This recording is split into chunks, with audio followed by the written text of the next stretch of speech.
நண்பர்களே 2018வது வருஷத்துக்கான 6வது சீசன் ப்ரோ கபடி ஸ்டார்ட் ஆக போகுது. ஞாயிற்றுக்கிழமை முதல் போட்டி நடக்க போகுது. அந்த ஞாயிற்றுக்கிழமையில் 2 போட்டிகள் நடக்குது. முதல் மேட்ச் தமிழ் தலைவாஸ்க்கும் பாட்னா பைரேட்ஸ் அணிக்கும் நடக்குது. இந்த 2 அணிகளில் பார்த்தீங்க அப்படின்னா பாட்னா அணிங்கிறது கடந்த 3 வருஷமாக ஹேட்ரிக் வெற்றியை கொடுத்துருக்காங்க. பாட்னா பைரேட்ஸ் ஆரம்பித்த 2014 3வது இடம் பிடிச்சாங்க. 2015 4வது இடம் பிடிச்சாங்க. 2016 2 முறை ப்ரோ கபடி நடந்துச்சு. 2 முறையும் பாட்னா தான் ஜெயிச்சிருக்காங்க. 2017 பாட்னா ஜெயிச்சிருக்காங்க. இந்த முறை ரொம்ப பலம் வாய்ந்த அணியாக களமிறங்குறாங்க. அவங்கள தமிழ் தலைவாஸ் அணியானதை எதிர்கொள்ள இருக்காங்க.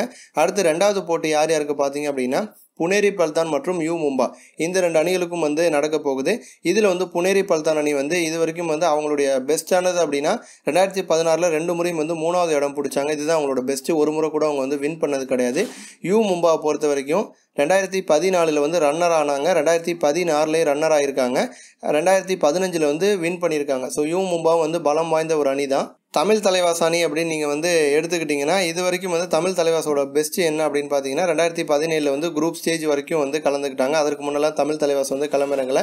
இருந்தாலுமே முதல் சீசனில் குரூப் ஸ்டேஜில் வெளியில் போயிட்டாங்க. இந்த சீசனில் கண்டிப்பாக தமிழ் தலைவாஸ் ஜெயிப்பாங்க அப்படின்னு ரசிகர்கள் எதிர்பார்க்குறாங்க.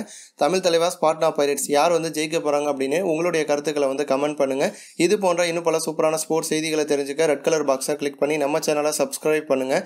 கூடவே பக்கத்தில் இருக்க பெல் சிம்பலை கிளிக் பண்ணி எங்களுடைய அப்டேட் செய்திகளை உடனுக்குடன் தெரிஞ்சுக்கோங்க. நன்றி.